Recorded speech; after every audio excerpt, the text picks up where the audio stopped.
Folks, I don't know how much you've been watching the spate of social media videos that have emerged over the course of the last couple of years of kids beating the living hell out of each other at school. But this seems to be happening at an accelerating rate. And not just seems to be. There are a couple issues. One is the social media spate of videos themselves. There's the actual videos. And of course, those have become more prominent because everybody now has a camera on their phone and they're all posting to their Instagram or to their Snapchat or to their TikTok, all of these fights. The other is the increased happening of violence. And there's an enormous amount of violence that is now happening in American schools. And it's video after video, incident after incident. And we have to be asking ourselves why exactly this is happening right now. So the most widely covered incident was an incident that ended with a young 14-year-old girl actually killing herself. According to the New York Post, officials at the Central Regional School District in Ocean County, New Jersey, are bracing for howls of outrage today in their first school board meeting since a bullied teen named Andriana Cook killed herself earlier this month. The board will hold a moment of silence for the 14-year-old girl. She died by suicide February 3rd after a video of her attack was shared on social media. And they're going to appoint an acting superintendent to replace the old superintendent who resigned last week after intense backlash to his attempts to shift blame for Adriana's death to her own family.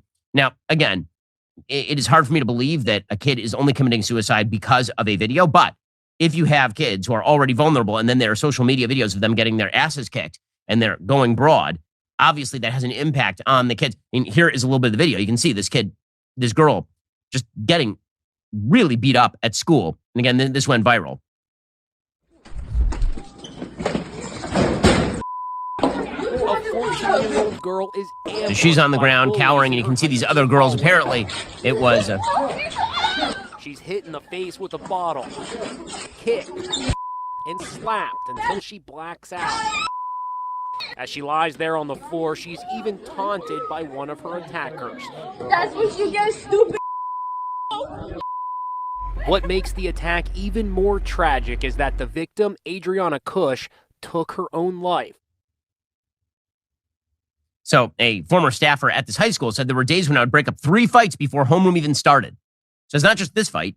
These sorts of fights have become unbelievably common. And the administration did nothing. And you see these sorts of things happening all over the place.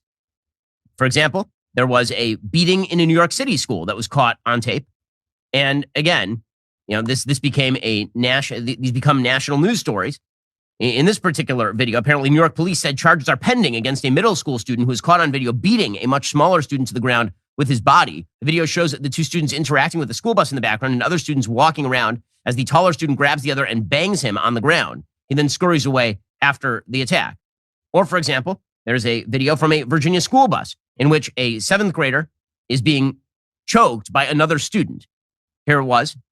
1 in 5 students is bullied. This 12-year-old little boy is one of them. He was choked on the school bus by an older girl student. Now his heartbroken mom is speaking with Inside Edition. She says her son is traumatized, both physically and mentally. It's shocking video taken on a school bus.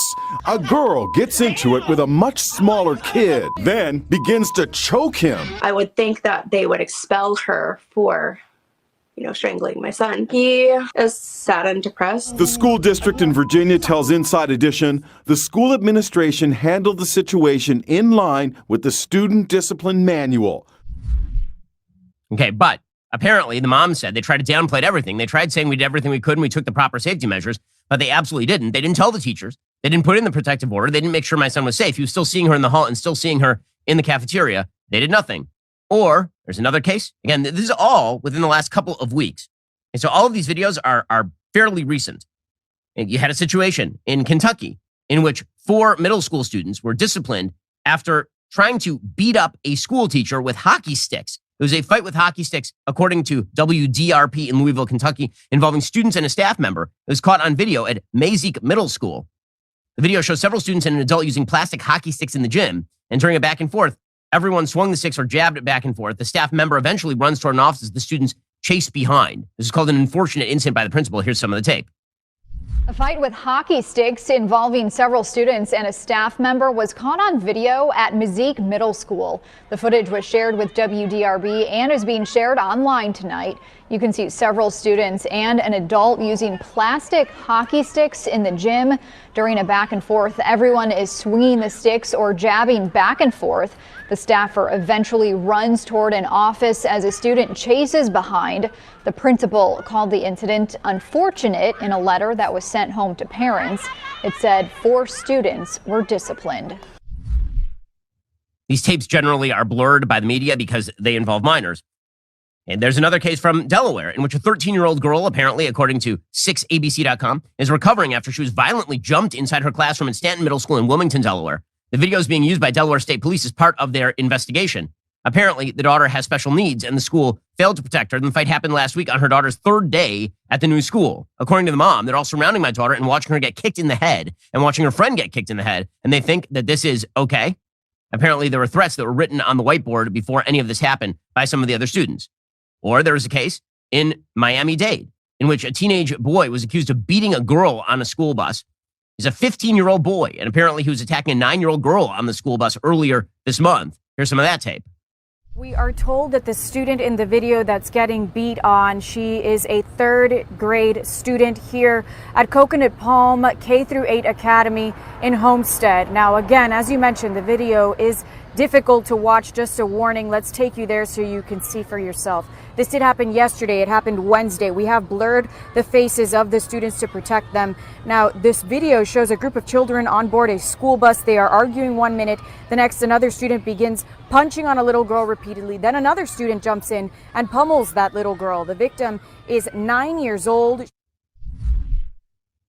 If it feels like society is falling apart, that's because it kind of is. But there are policy reasons why this is happening now. And we'll get to that in just a second.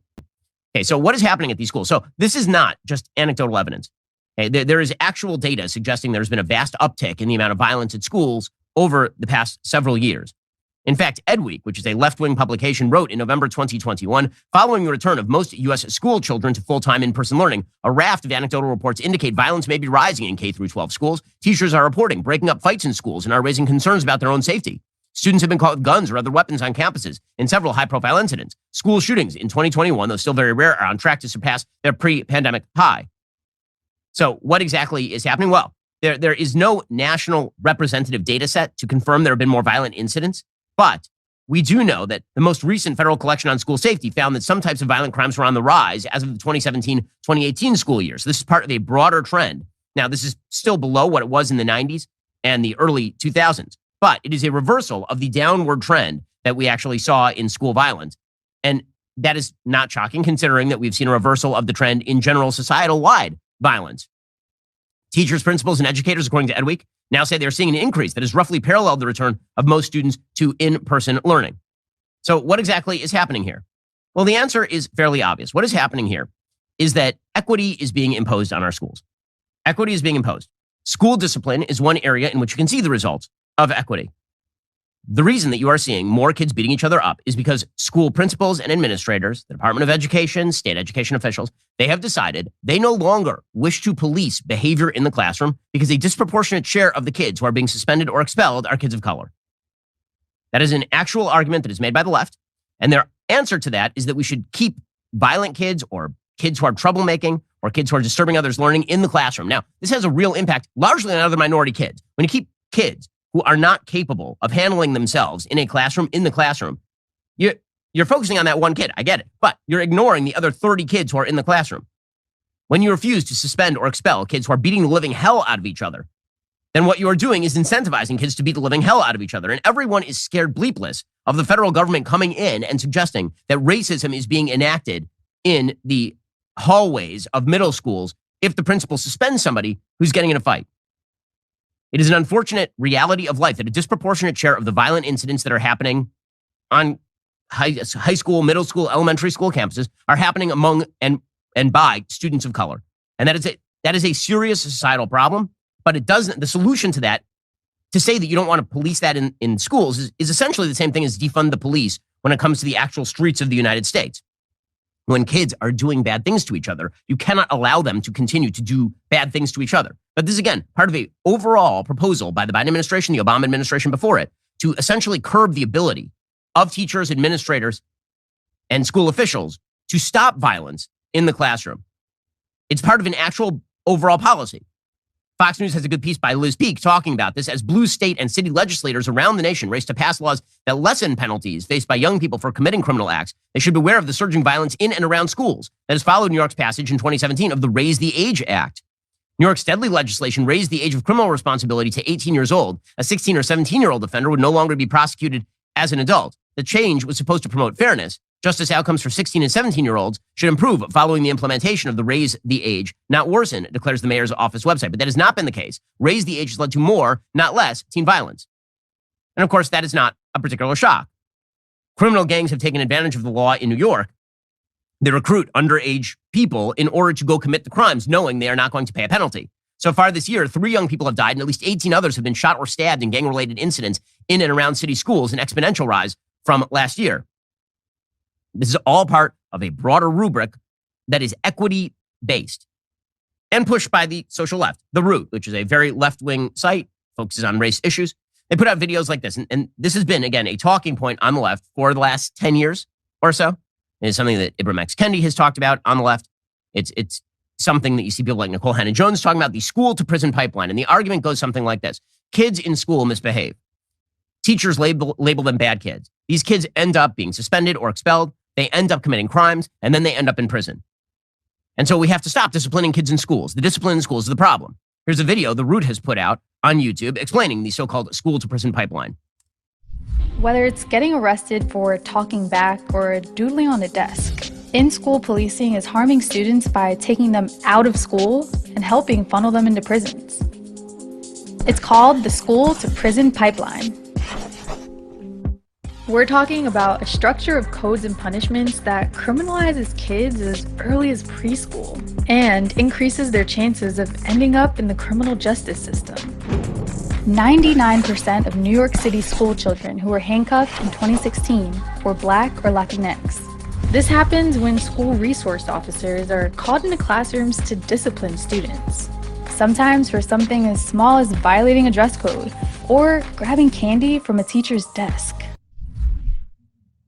Okay, so the idea here, again, is that kids are being punished for things they shouldn't be punished for, and it's all racially biased. Now, they never ask in this video how many of the people who were handcuffed, how many of the kids who were handcuffed in 2016 who were Black or Latinx actually deserved to be handcuffed, right? How many of them had actually committed crimes that were worthy of being handcuffed? The basic idea is that so long as there is a disparate impact of a policy, the impact itself means that the policy is really, really bad.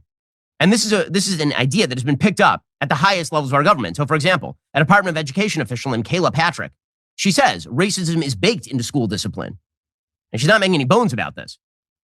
So I walk into the school office to be interviewed for this job, and I saw a line of black boys sitting in the office in silence, doing nothing, learning nothing. And they had been sent there by their teachers because they had in some way broken the rules. So school discipline is a symptom of a racist and punitive system that often fails to see children as children.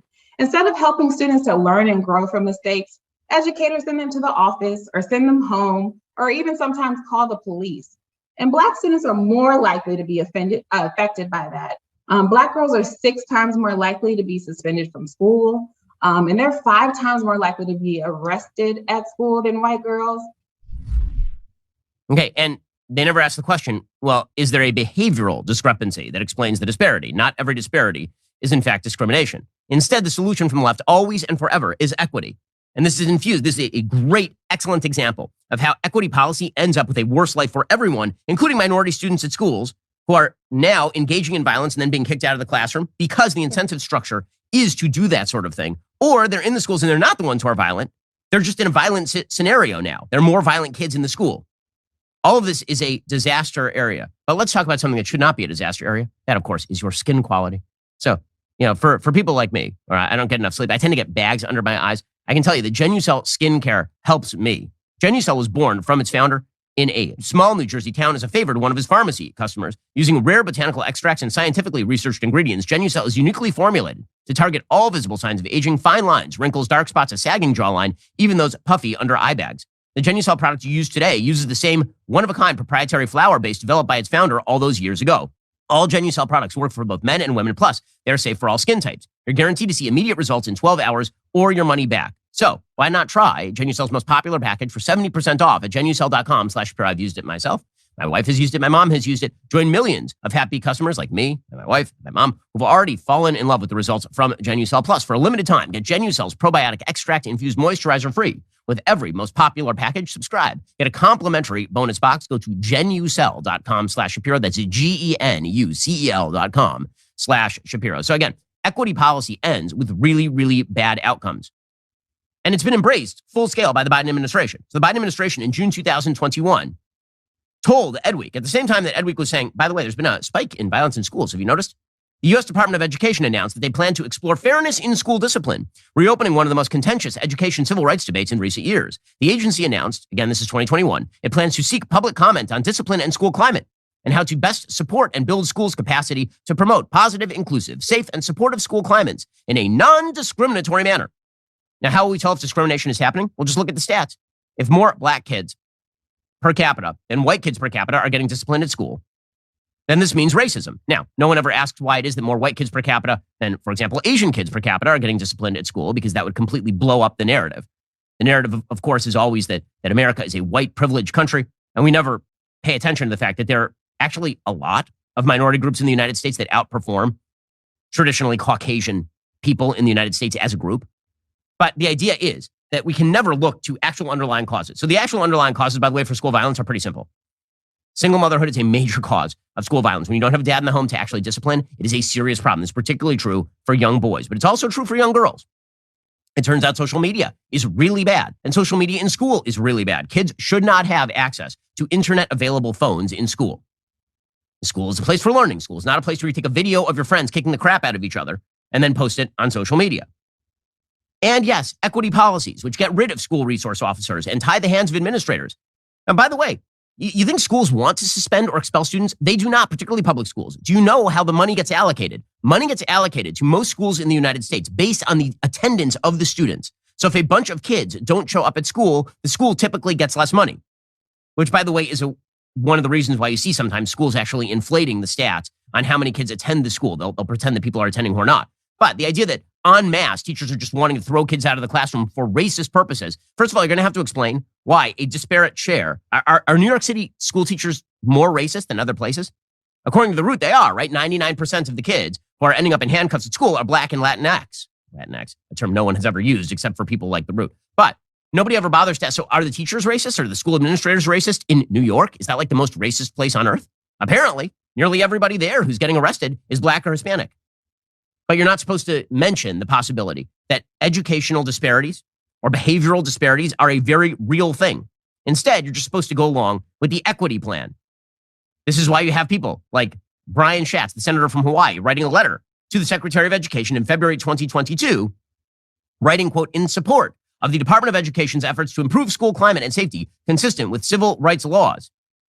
I encourage the department to develop and provide clear guidance and recommendations to state educational agencies, local educational agencies, individual schools on policies on the use of school-based arrests, in addition to broader referrals of school disciplinary incidents to law enforcement authorities.